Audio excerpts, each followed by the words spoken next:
Le Shulchan Aruch dans Siman Kaf Zayin Saif Yud Aleph il dit la halakha suivante à propos de Hilchot Tfilin. Il dit que lorsque quelqu'un y met les tefilin, il faut qu'il fasse attention chez l'oïtapru. C'est-à-dire quoi chez l'oïtapru?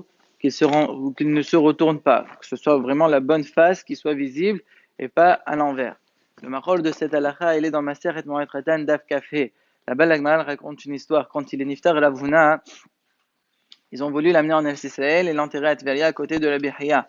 Pourquoi spécialement là-bas? Parce que ces deux rabbanim, ils avaient le même point commun, que les deux, ils étaient Malbis Torah Israël. Les deux, ils s'occupaient d'enseigner la Torah en Am Israël d'une manière bien, vraiment, ils faisaient beaucoup ça.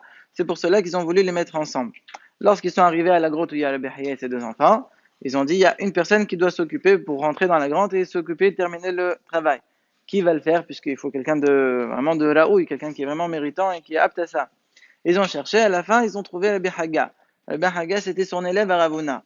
Pourquoi ils ont choisi spécialement lui? Là-bas, elle donne beaucoup de mahalot qu'il avait, ce Rav-là, et une des mahalot, c'est qu'il connaissait tout chez son maître. Il était vraiment très très proche de Ravuna, et donc c'est pour cela que c'est lui qui est méritant. Donc, comment on voyait qu'il était très proche? La Gemara, elle raconte que lui, il savait que lorsqu'une fois son maître Ravuna, la Torah, Nitapra, elle s'est retournée, Ravuna, il a jeûné 40 jours à cause de ça.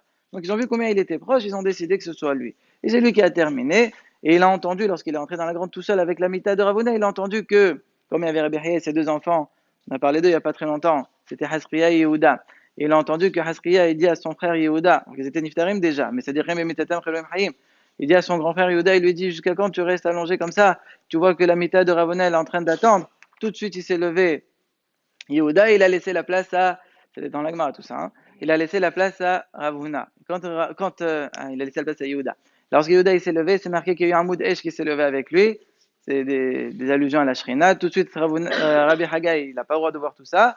Il a caché son visage avec la mita et c'est comme ça qu'il a terminé le travail. Ça, c'est l'histoire. De là, on voit l'alaha, le marol de cette alaha, qu'il faut faire attention que la lesora chez l'autre il ne faut pas qu'elle se retourne.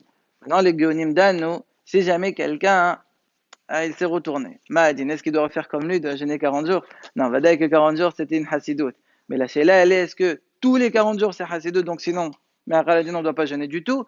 Ou bien non, 40 jours, c'est hassidoute, mais un jour, il faut jeûner.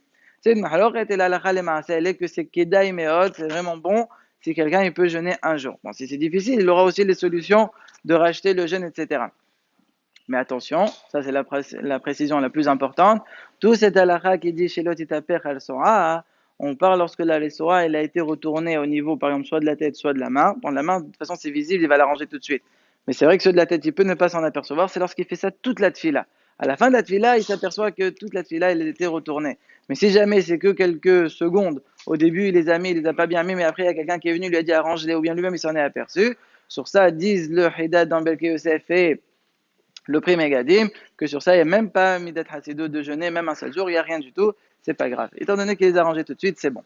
Deuxième halakha, toujours dans le même sarif, il y a le horer de la lesora. Ça veut dire il faut que la lesora, ici c'est la tête, il ne faut pas qu'elle arrive que juste ici, elle doit descendre jusqu'où Shana dit jusqu'au nombril ou un peu plus haut, c'est pas grave, mais pas très haut. La largeur de la lesora, la largeur c'est ça. Combien elle doit faire? Le Shana dit que horer se'ora, comme la longueur d'un grain d'orge. C'est combien en millimètres tout ça? Alors selon le Gaon Rabbi Haim Nae, donc c'est 13 millimètres les Khathila, 11 b'diavad et 9 b'sharat athar. Selon Hazanish, il n'y a pas 9, c'est minimum 11. Mais on peut être sommaire b'sharat athar sur le Gaon Rabbi Haim Nae, il faut absolument qu'elle fasse minimum cette mesure-là. Si elle fait moins que ça, c'est pas cachère. Donc c'est pour cela que si quelqu'un il a des tefilines très anciennes de son arrière-grand-père, en général, à force de les utiliser, de les enrouler autour du baït, on tire, on serre, à force de serrer, si de base elles faisaient pile de shirol, elles vont devenir plus longues, mais ça va prendre sur la largeur de la soie, donc elle va faire moins. Si c'est moins, il faut faire attention, et c'est le moment d'aller changer, pas la peine de changer tous les tefilines, il suffit de changer la soie, il y en a qui savent le faire, pour voir un sofer, il vous le fera, et comme ça, la soie, elle sera cachère complètement. Dimanche, on verra la halakha si jamais la lesora nisdeka. Elle commence à se déchirer, mais elle ne s'est pas déchirée complètement. Mahadin, est-ce que c'est encore cachère ou pas?